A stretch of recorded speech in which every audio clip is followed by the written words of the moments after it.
Hey everybody, this is Patry, and unfortunately this is the kind of video that we don't like to film, but this is also the reality of farm life. As you can tell, it's a little bit late. It's spitting snow, and we had our second attack on our chickens in 3 days. So at this point in time, we've lost at least 8 of our flock, possibly more. We have a couple of hens that are injured, and we did lose our rooster, which is probably the biggest hit because he was awesome. So we're gonna go down to the coop. We've got a couple of injuries to treat. We're gonna take you with us, and yeah, we'll just go from there. All right, we're out here at the coop. Unfortunately, what happened today, so a couple days ago we had a fox attack, and it came through the fence, actually literally pushed through our electric fence, grabbed one of our chickens and pulled it out through the fence and actually tore some of the fence. So we use this poultry netting that you can't see because it's very dark.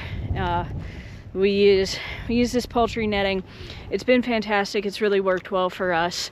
But unfortunately today, the situation that we ran into, it has been extraordinarily windy, like 50 to 60 mile an hour gusts, and it took out part of our fence, and the fox came right over it. So we have at least one chicken in here that's injured, possibly 2. One of them has a leg injury, and we're not really sure what the outcome is going to be on that one. We don't know if it's a break or something like that. And then we have one that has a laceration. We want to get her cleaned up as quickly as possible, so there's no opportunity for infection to sit in. So we're gonna do that. We're gonna kind of take a count. We think we do still have some chickens kind of hiding in the woods, but we're gonna see and go from there. So yeah, okay. Oh damn, we got some Brahmas up. Oh, I see her. Yeah. 1, 2, 3. And then one died. What? One died. We have 3 Brahmas, and that we 2 Brahmas died. 2. We had 5 before because we had that one lost. All right, what do we got? 1, 2, 3, 4, 5, 6, 7, 8, 9, 10, 11, 12, 13, 14, 15, 16, 17, 18, 19, 20, 21, 22. Goddamn, down from 34. Oh, hang on. There we go. Hi guys, okay. Oh shit, baby. Oh, nope. That's bad. Oh, that's really deep. Yeah. We need to pack that.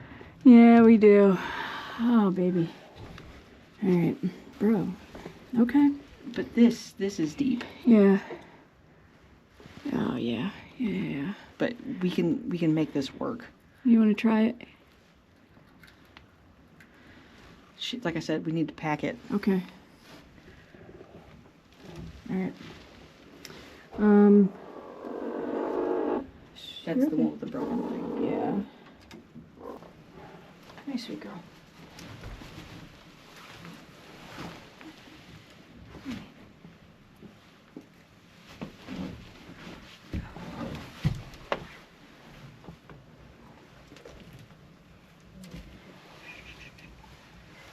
So whatever it is an internal injury.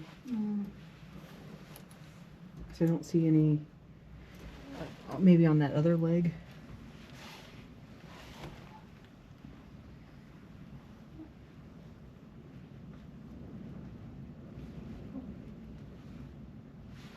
I don't see anything.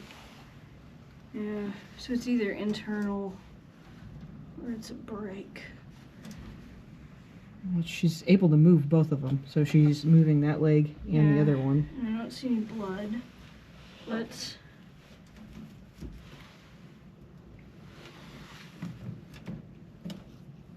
So she's limping. Mm-hmm.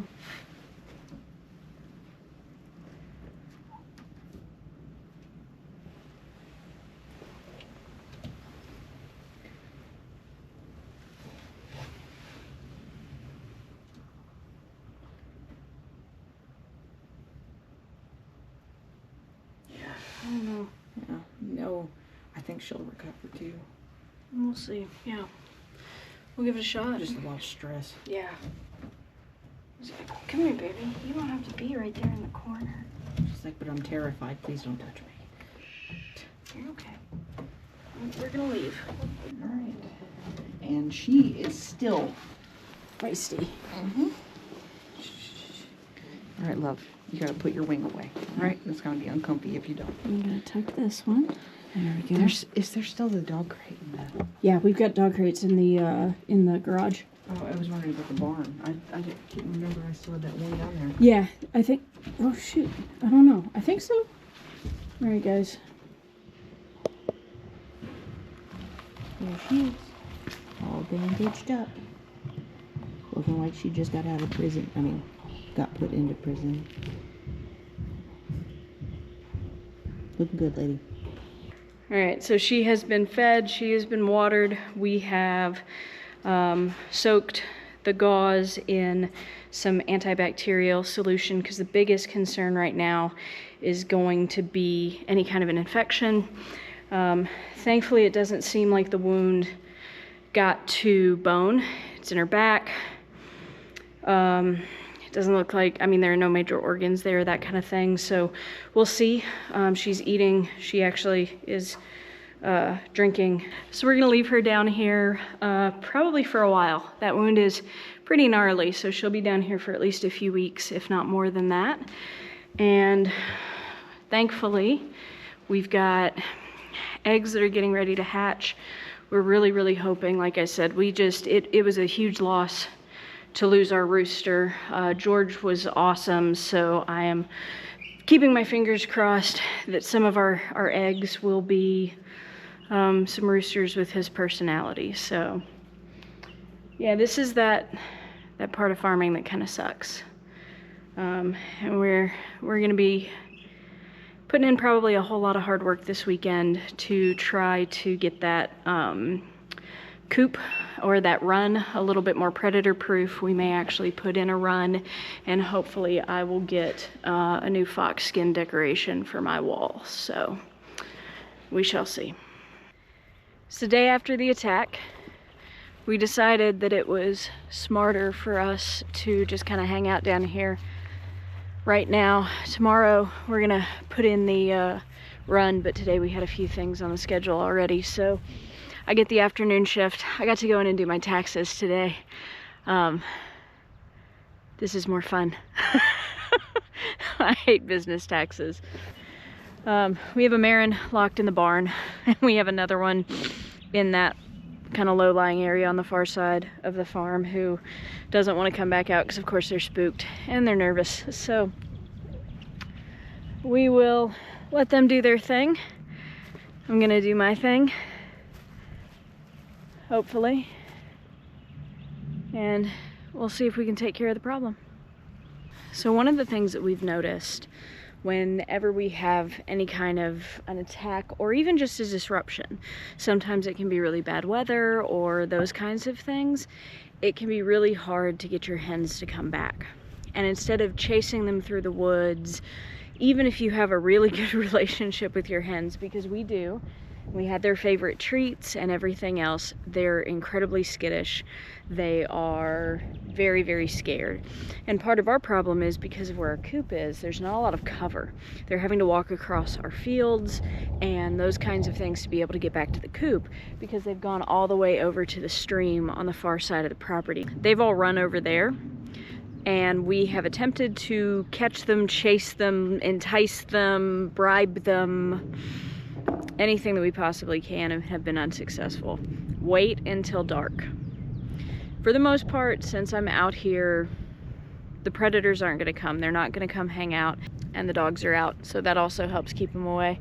But if we wait until night, they will roost somewhere. They will hunker down somewhere. That's our opportunity to be able to get them. So if you have a situation where you have your chickens kind of scatter and you can figure out approximately where they are, kind of keep an eye on them around dusk, at some point in time they're going to hunker down because that's their instinct as soon as it gets dark, and you're going to be able to go get them, and it's going to be a lot easier. That's also why we do most of our chicken related health care at night if we possibly can. Oh, the uncomfortable hen moved and went back in the hen house, so that's good. She's moving around a lot. But anyway, yeah, that's my chicken advice for today, I guess. It feels weird giving chicken advice after an attack like this because it kind of hits you in the confidence bone and is like, oh, can you really do this? And then you have to remember that you can. And it can suck, and also you can still take care of your chickens, and you're trying to take care of something that lives outside and is at the bottom of the food chain.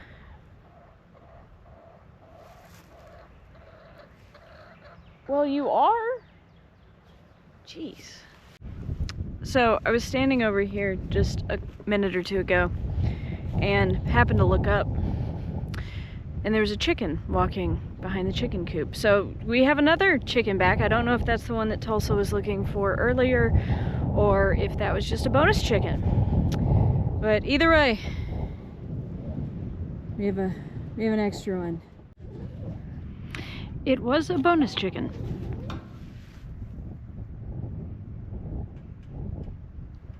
It was a bonus chicken, confirmed, because the chicken that was back behind the field is now that little bitty black dot that you might not even be able to see over there in front of the barn. And then we have another one that's locked up in the barn. This is the part that she struggles with, because you can see how open all this space is, and they do not like open spaces. Hi, sweet girl. You gotta come over here. The gate's over this way.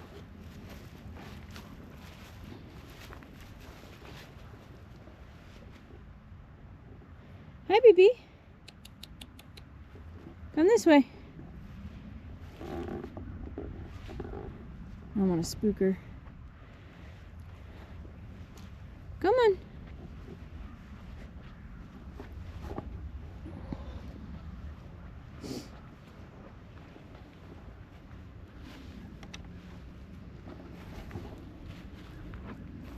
Come on, baby. Over this way. Over to the gate.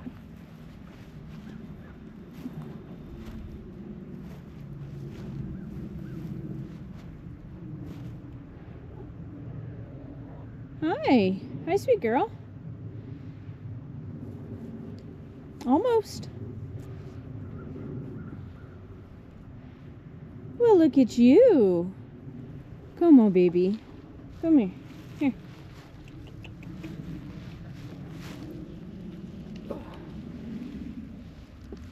Ugh. Come on. Goofball.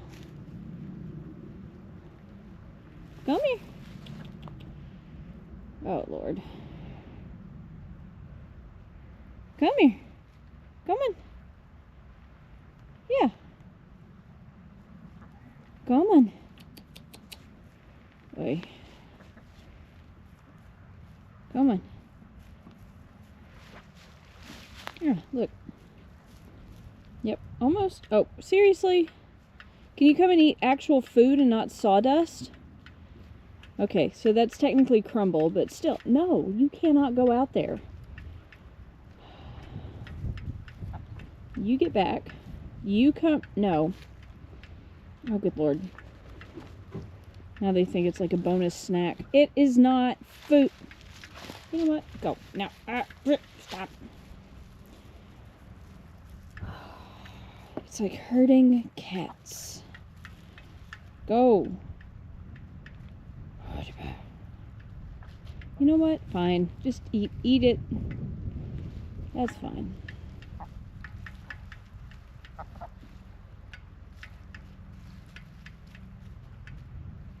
Can you get in? Can you get in? You stay in. And you come over here. No, wrong way. Come on. Back this way. Jeez. Come on. Listen, at this point, if you get eaten, it's on you. It's on you, buddy. Come on. Come. Okay, you know what? I need to find a different spot because every time you get your head back. All right, we're finding a different spot because you get distracted. All right, come here. Come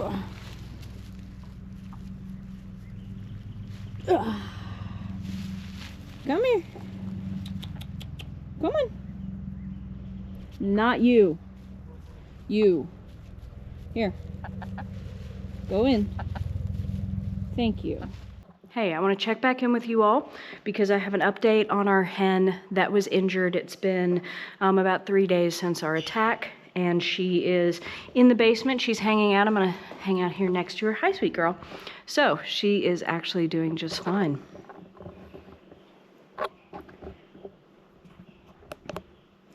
Now, she still has a pretty good wound on her back, so I'm going to warn you. I am going to show it to you. If you're a little bit squeamish, I would not.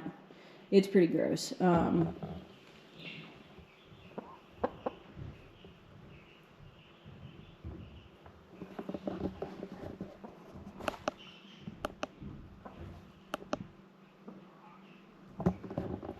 So you can see she's got a pretty good spot out of her back, but she's actually doing incredibly well. There's no bone exposed. There doesn't seem to be any kind of an infection.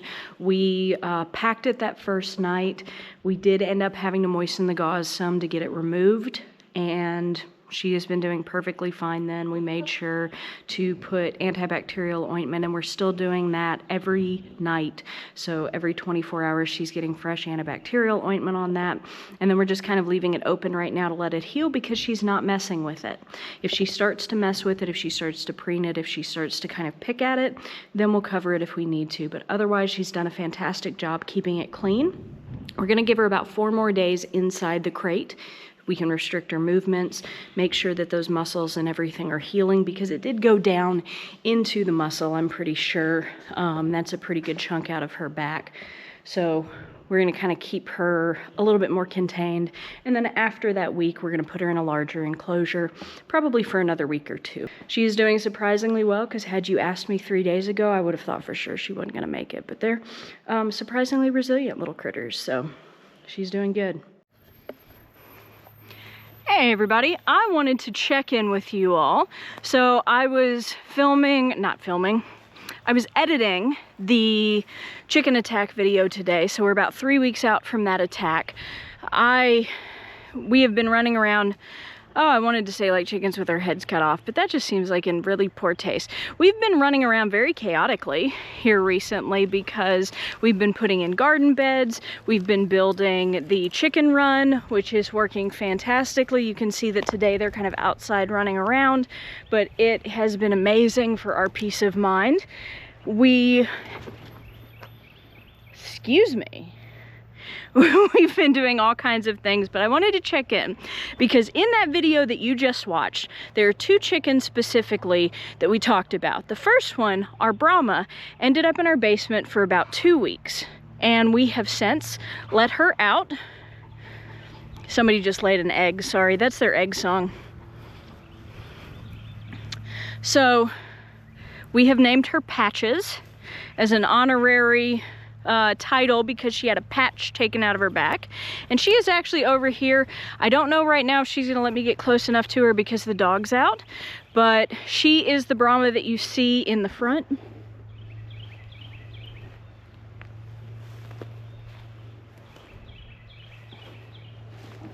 Yeah, she's not gonna let me get super close because the dog's with me, but she is doing fantastic. You can't even see her injury. There's a tiny bit of dye on her back from the Peck No More that we put on. She is just doing absolutely fantastic. And then the other one was the chicken that was on the floor or on the ground. We have named her Rye. And part of that is because we found out just a couple of days after that video was filmed that her neck was either broken or sprained or something. She had a severe neck injury to the point that we were not entirely sure that she was going to make it. They're just getting fussy. But we had some pretty significant concerns about her quality of life. She spent about 2 days pretty much just inside the coop. kind of making certain that she was okay. And she is fantastic. I can't believe it. I'm trying to find her. She's gotten to the point now that she looks just like the other chickens. I can't find her. She looks that good. Yeah, I legitimately am having trouble finding this chicken who had a broken neck. You know why I can't find her? Because she looks exactly like all the other Marins now. Rye, as we have named her, and I have now lost her. Like, she's in here. I just can't tell which one it is. She's healed. She's doing just fine. She is happy and healthy. So we've pretty much decided that as long as our chickens can walk, after they've had some kind of an injury, we're gonna give them some time and see how they do. Because I guess if you're at the bottom of the food chain, you have to develop some pretty intense resilience, because for both of them, I kind of wondered if they would end up making it, and sure enough, they did. So I wanted to make sure to update you that at least we had a happy ending there. So it's never easy for us to lose animals here on the farm. Obviously, we never want that to happen. We do everything that we can to make sure that they're protected, but that is the reality sometimes of farming. And I certainly hope that it doesn't deter you, because even on those days where you have these terrible things happen, you kind of end up seeing something amazing. And in this case, it was a couple of chickens that bounced back, and we never thought they were going to. So, pretty cool.